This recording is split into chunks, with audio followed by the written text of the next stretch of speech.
বিসমিল্লাহির রহমানির রহিম। আসসালামু আলাইকুম। আশা করছি সবাই ভালো আছেন, সুস্থ আছেন। আশা ফ্যাশন ডিজাইন অ্যান্ড ব্লগিং চ্যানেলে সবাইকে স্বাগতম। তো আজকে আমি সালোয়ার পায়জামা দেখাবো কি কৌশলে সূত্রের সাহায্যে এবং হচ্ছে বহর কম কাপড় কিভাবে আমরা সালোয়ার পায়জামা তৈরি করতে পারবো ঢিলাঢালাভাবে। তো আমার চ্যানেলে যারা নতুন দর্শক তারা চ্যানেলটিকে সাবস্ক্রাইব করবেন এবং যারা হচ্ছে আগে থেকে সাবস্ক্রাইব করেছেন তাদেরকে অসংখ্য ধন্যবাদ। আর যারা হচ্ছে আমার পেজ থেকে দেখছেন তারা অবশ্যই পেজটিকে লাইক, কমেন্ট, শেয়ার এবং ফলো করতে ভুলবেন না। তো চলুন কীভাবে হচ্ছে 2 হাত বহরের কাপড় দিয়ে 2 গজ 4 গিরা কাপড় দিয়ে একটি ঢিলাঢালা সালোয়ার পায়জামা তৈরি করা যায়, কাটিং সেলাই দুটোই দেখব। তো চলুন শুরু করা যাক।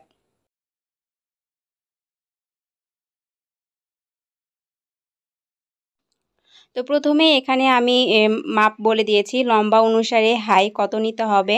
তো 29 এবং 30 ইঞ্চির জন্য 11 ইঞ্চি হাই নিতে হবে। তো এরকম করে আমরা প্রতিটা পায়জামার ঝুল এবং হচ্ছে হাই আমরা লিখে দিয়েছি।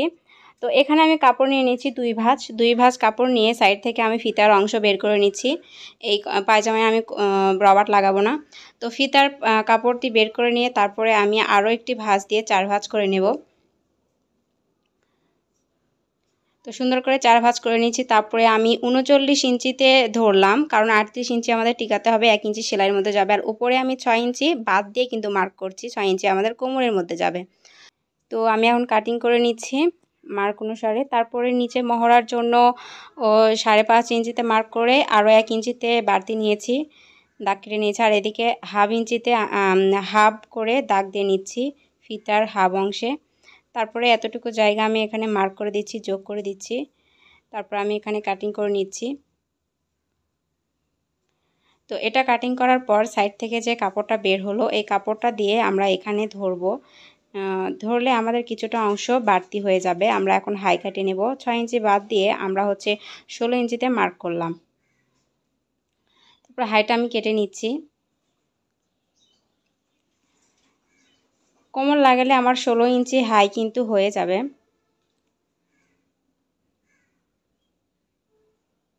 তো এখানে আমি কাটিং করা শেষ। তারপর আমি হচ্ছে কোমরের অংশ কেটে নিচ্ছি, 2 ভাঁজ করে নিয়েছি। তারপর 8 ইঞ্চি মার্ক করে নিচ্ছি। তারপরে এরকম করে ধরে আমি 2টা ভাঁজ করে দিচ্ছি। তারপরে কাটিং করে দিচ্ছি। এটা কোমর বের হচ্ছে। আর কোমরের অংশে কাপড় জোড়া দিতে হবে, আমি সেটা মার্ক করে নিচ্ছি। 40 ইঞ্চি অর্ধেক হচ্ছে 20 ইঞ্চিতে ধরেছি। ধরে আমার বাড়তি অংশ এখানে কাপড় আছে, এটা জোড়া দিয়ে আমি বাড়তি অংশ বাড়তি করে নেব। তারপরে আমার কাটিং করা শেষ, আমি সেলাইয়ে চলে যাচ্ছি। এখানে আমি বক্রম কেটে নিয়েছি 1 ইঞ্চি থেকে 2 সুত কম, 2টা এরকম বক্রম কেটে নিয়েছি।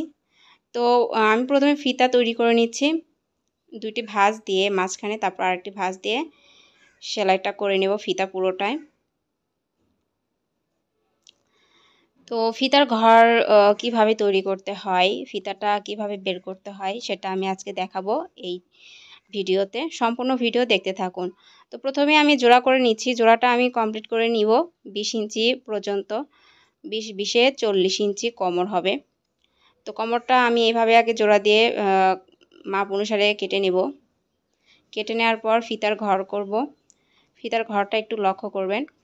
তো ওপরের দিকে আমি 1.5 ইঞ্চিতে মার্ক করে নিচ্ছি প্রথমে, 1.5 ইঞ্চিতে। তারপর আরও নিচে হাফ ইঞ্চিতে মার্ক করে নিচ্ছি।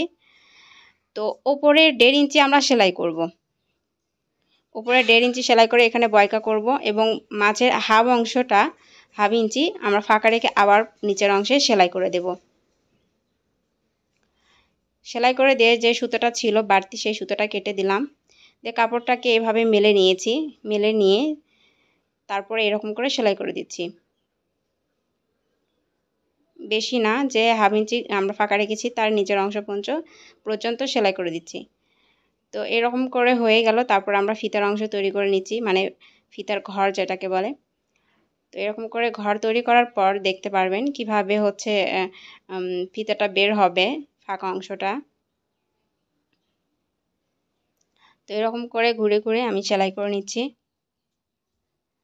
তোমার সেলাই করে নেওয়া শেষ। তারপরে আমি যে হাইয়ের যে কাপড়টা রেখেছিলাম বাড়তি কাপড়, সেই কাপড়টা জয়েন করে নেব।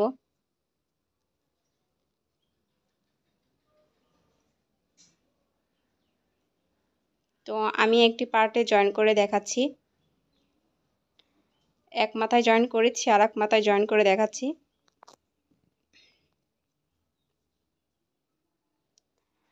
তো আমার জয়েন করা প্রায় শেষ। এরকম করে আমি আরেকটি পার্ট তৈরি করে নিয়েছি।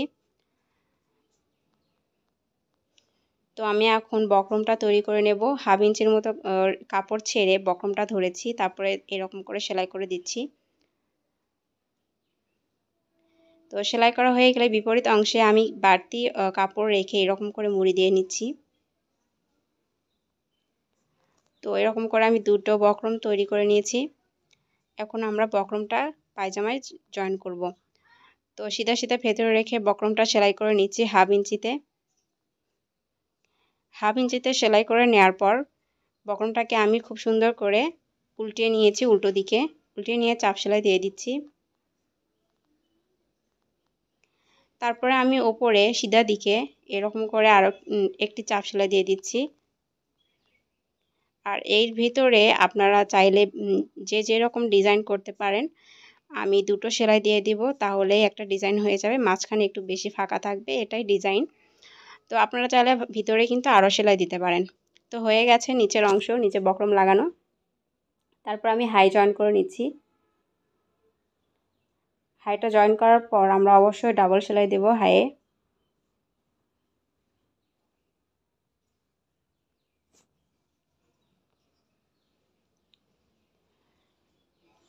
তো এরকম করে বিপরীত যে হাইটা আছে সেটাও কিন্তু জয়েন করে নেব।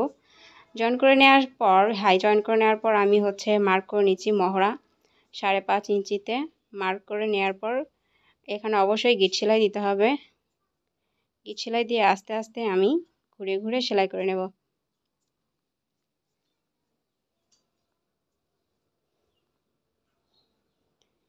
তো এইরকম করে সেলাই করার পর আমি এই জায়গাটায় কিন্তু আবার একটি সেলাই দিয়ে নেব, ডাবল সেলাই দিয়ে নেব। এখানে অবশ্যই ডাবল সেলাই দিয়ে নিতে হবে। আমার সেলাই করে নেওয়া শেষ। এখন আমি কোমরের সঙ্গে পায়জামাটি জয়েন করব। তো কোমরের সঙ্গে পায়জামাটি জয়েন করব, একটু হালকা হালকা কুচি দিয়ে দিব। তো এরকম করে কুচি দিয়ে দিয়ে আমরা সেলাই করব। আর যেখানে এসে হাই সেখানে কিন্তু আমরা কখনোই কুচি দিব না। অবশ্যই 1 ইঞ্চি সরে সরে হাইয়ের যে জোড়াটা আছে সেখানে আমরা 1 ইঞ্চি সরে সরে সেলাই করে নেব। তো এরকম ঘুরে ঘুরে সেলাই করে নেব। সেলাই করে নেওয়ার পর ডাবল সেলাই দিয়ে নিয়েছি। দেখুন এভাবে কুচিটা হয়েছে।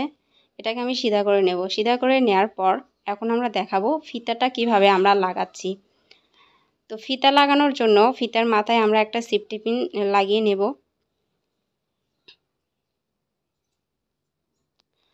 তো সেফটি পিনটা আমি লাগিয়ে নিচ্ছি। তারপরে দেখুন এই যে ফাঁকাটা, এই ফাঁকা অংশের ভেতর দিয়ে আমরা ফিতাটার এক মাথা ঢুকিয়ে দিলাম। তারপরে সেফটি পিনের মাধ্যমে কুচি করে বের করে নিচ্ছি। তো আশা করছি সবাই বুঝতে পেরেছেন সালোয়ার পায়জামাটা কিভাবে আমি তৈরি করলাম, এবং আশা করছি সবার কাছে অনেক ভালো লাগবে, সহজ হবে। আর যে সূত্রটা আমি দেখিয়ে দিয়েছি এটা সবাই অবলম্বন করবেন, তাহলেই পারবেন ইনশাল্লাহ। তো সবাই ভালো থাকবেন, সুস্থ থাকবেন, আমার জন্য দোয়া করবেন। আর নেক্সট ভিডিওতে কী চাচ্ছেন, কিসের উপর ভিডিও চাচ্ছেন অবশ্যই কমেন্টে জানাবেন। আল্লাহ হাফেজ।